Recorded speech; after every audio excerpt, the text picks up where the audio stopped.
بسم الله الرحمن الرحيم، اهلا وسهلا بحضراتكم. هنا ساسكت قليلا احتراما وتقديرا للاسطوره التونسيه وهبي الخزري. الراجل اللي قرر ان هو يبطل كوره وقرر ان هو يخش بسرعه في مجال التدريب، والجامعه التونسيه فتحت له دراعاتها وقالت له تعالى يا وهبي انت اسطوره برضه، تعالى اشتغل مع الجهاز. وكابتن صبري اللموشي، وكابتن صبري اللموشي عنده ثقه كبيره جدا في وهبي الخزري، لان الراجل ده كان جوه الملعب من فترة قصيرة. فانت بتتكلم على حد لسه بيمتلك تواصل عالي مع زمايله السابقين، وبيمتلك تواصل عالي في غرفة خلع الملابس. فانت بتتكلم على لاعب مهم جدا تواجده معاك، ومهم جدا ان هو يحاول يسيطر لك على المجموعة كواحد من القادة السابقين للمنتخب التونسي. فبيقول لك لا مؤاخذة يعني في خطوة تعكس الملامح الجديدة لمنتخب تونس مع صبري اللموشي، واضح ان في دور قيادي تم توكيله لحد زي وهبي الخزري. وتأكد مصادر منصة ونون ان وهبي على اطلاع جيد جدا بوضعية العديد من اللاعبين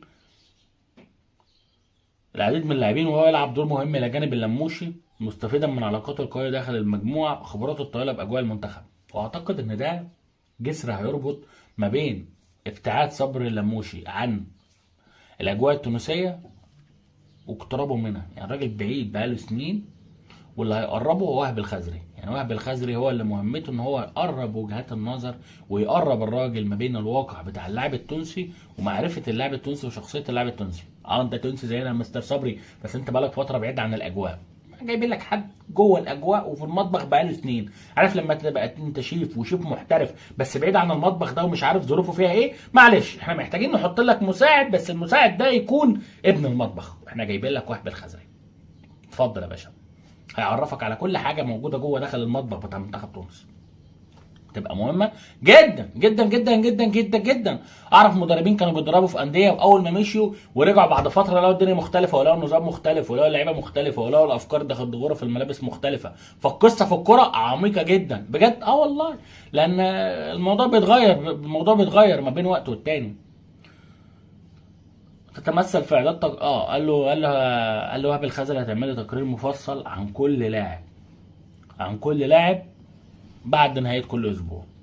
النهارده اللاعب ده عمل إيه في الماتش بتاعه النهارده مع فرقته. معلش كل اللعيبة بتلعب المفروض ماتش في أسبوع، المفروض إن هي بتلعب ماتش في أسبوع. في لعيبة تانية أنديتها بتلعب وبتشارك في بطولات كبيرة وبتشارك في بطولات كتير، فبتلاقي بتلعب ماتشين في الأسبوع.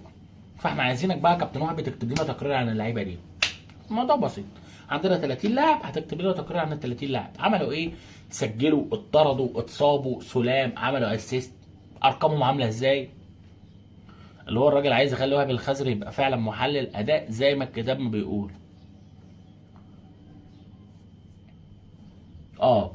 وكمان يكلم اللعيبه دي اضافه للتواصل معهم ومع انديتهم ومتابعه تطوراتهم مع انديتهم. كما سيكون الخزري على اتصال مستمر بعدد من ركائز المنتخب، خاصه القاده على غرار ديلان برون والياس سخيري وانيس بن سليمان وعلي العبدي ومنتصر طلبي، وذلك لضمان جاهزيه المجموعه وتوحيد الرسائل الفنيه والاداريه قبل الاستحقاقات القادمه. ويأتي هذا التحرك في وقت تستعد فيه تونس لمواجهتين ودتين أمام كندا وهايتي خلال شهر مارس في إطار الاستعداد للاستحقاقات القادمة. كما ستشارك تونس للمرة السابعة في تاريخها في نهاية كأس العالم 2026. طبعا الكلام ده ممكن يبان منطقي بشكل كبير جدا لاي حد عدى على مجال كرة القدم، لأن المجال ده صعب والمجال ده فيه حوارات كتير، والمجال ده أنت محتاج فيه دايما تكون قريب، لأن لو كنت بعيد سنة عن المجال أو سنتين عن المجال هترجع تلاقي حاجات تانية مختلفة تماما عن اللي أنت كنت تعرفها وعن الحاجات اللي أنت كنت شغال بيها. فالمجال ده فيه حوارات كتير وفيه كمية حواديت كتير، فطبيعي إن أنت بتحاول تقرب المدرب من منتخب تونس، وبتحاول تقرب الاجواء ما بين الراجل وما بين المنتخب، وبتحاول تقرب وتربط الراجل مع اللاعبين القدامى وقدامى اللاعبين. وده هيقدر يعمله حد زي وهبي الخزري، مش قديم قوي، وراجل كان موجود مع المجموعه، وراجل بيحظى باحترام اللاعبين وبيحظى بثقه اللاعبين. فوهبي الخزري يقدر يساعدك في حاجات كتير، يقدر يساعدك في تحليل اداء، يقدر يساعدك في انك تعمل كماشة على غرفه خلع الملابس، وبدل ما تخلي النجوم يفرطوا منك خلي النجوم داعمين ليك.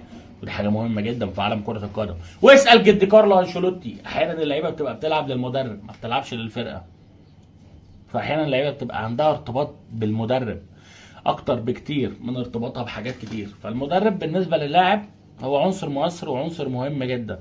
فالعنصر ده لو ساعدك على التألق وانت ساعدته على توفير البيئه المناسبه ليه، هتكسروا الدنيا مع بعض. حتى لو كان المجموعه فيها لاعبين متوسطين والمدرب ده متوسط، بجد في مجموعه مثاليه ومدرب مثالي ما بينجحوش مع بعض، عادي جدا. مجموعه عظيمه ومدرب عظيم ما بينجحوش. في مجموعه جيده ومدرب جيد بينجحوا بيكسروا الدنيا. مجموعه متوسطه ومدرب متوسط بيكسروا الدنيا. مجموعه متوسطه ومدرب قليل برضه ممكن ينجحوا ويكسروا الدنيا. بس اهم حاجه التواصل، واهم حاجه السيطره على غرفه خلع الملابس، واهم حاجه انك تقدر تتواصل مع اللاعبين بشكل كويس، وتقدر ان انت تفهم اللعيبه بتاعتك، وتفهم سيستم اللعبه بتاعهم، وتفهم شخصياتهم عامله ازاي، وتفهم هتحفزهم ازاي. حاجات مهمه وحاجات انت محتاج ان انت تذاكرها كويس. فواضح ان صبري اللموشي مذاكر كويس، واضح ان صبري اللموشي مذاكر هو والجامعه التونسيه، واضح ان هم عايزين يعملوا حاجه، اخيرا عايزين يعملوا حاجه. بالتوفيق ليهم ان شاء الله باذن الله. كابتن صبري اللموشي ينجح، وبالتوفيق لكابتن وهبي. وهبي كان اسطوره حد قبل ما يبطل كوره، والجماهير التونسيه كانت عايزاه يرجع المنتخب. وبالمناسبه وهبي حتى وهو في ايامه الاخيره في عالم كره القدم كان يقدر يقدم اضافه مع منتخب تونس، لان وهبي كان موهبه كبيره جدا. وهبي كان من اللعيبه الحاسمين بالنسبه للمنتخب التونسي. فوهبي اعتقد ان هو كلاعب نجح كبير، ويقدر ينجح في المجال التدريبي. وان شاء الله باذن الله تكون بدايه جيده بالنسبه للخزري، لان المرحله دي مرحله مهمه جدا بالنسبه للكره التونسيه. واي حد شايف غير كده فهو بيهزر. مرحله لازم ان انت ترجع فيها المنتخب التونسي من اول وجديد، يقدر يرجع ينافس تاني في افريقيا، ويقدر يرجع يحط الكرة التونسية في المكان المناسب ليها عالميا. لأن التصنيف العالمي حاليا بتاع منتخب تونس مش عاجب أي حد في تونس، وبصراحة عندهم حق، لأن في تراجع رهيب جدا. الكرة التونسية متراجعة السنوات الأخيرة، فده بيزعل شوية الأخوة التوانسة. بصراحة عندهم حق. لما تلاقي منتخبك كان منتخب كويس جدا، وكان منتخب بيحقق نتائج محترمة، وفجأة تلاقي الدنيا بدأت تبقى صعبة قوي بالنسبة له، طبيعي جدا ان انت هتحس ان في حاجة مختلفة، وطبيعي انك هتحس ان في حاجة غلط. لو ما حسيتش ان في حاجة مختلفة وما حسيتش ان في حاجة غلط، هيبقى المشكلة عندك. اما الاخوه التوانسه فلا، هم حاسين ان في مشكله، حاسين ان في تراجع، حاسين ان الموضوع بيبقى صعب، وحاسين ان احنا بدانا نروح لحته بعيده. منتخب تونس بدا يروح لحته بعيده، وبدا يروح لحته صعبه، وبدا يروح لحته ان احنا كنا بنقول عايزين نوصل نص نهائي كاس الامم الافريقيه، ما كناش بنقول عايزين نكسب بطوله. انما دلوقتي كمان مش قادرين نوصل نص نهائي، ولا قادرين نوصل ربع نهائي كاس الامم الافريقيه. فلا، الموضوع بيبقى صعب جدا بالنسبه لمنتخب تونس لما تلاقي ان هم اخر 3 4 نسخ في كاس الامم الافريقيه الدنيا بالنسبه لهم صعبه، وان اخر نسخه المنتخب التونسي نجح فيها شويه هي نسخه 2019. فلا، القصه صعبه شويه بالنسبه للمنتخب التونسي، وبصراحه عندهم حق. بصراحه كل اللي تقدر تقوله ان ربنا يوفقهم، وان شاء الله باذن الله يقدروا يرجعوا مع صبري اللموشي، ويقدروا يرجعوا مع جهاز صبري اللموشي. وبالتوفيق لكابتن صبري، وان شاء الله باذن الله خير في القادم.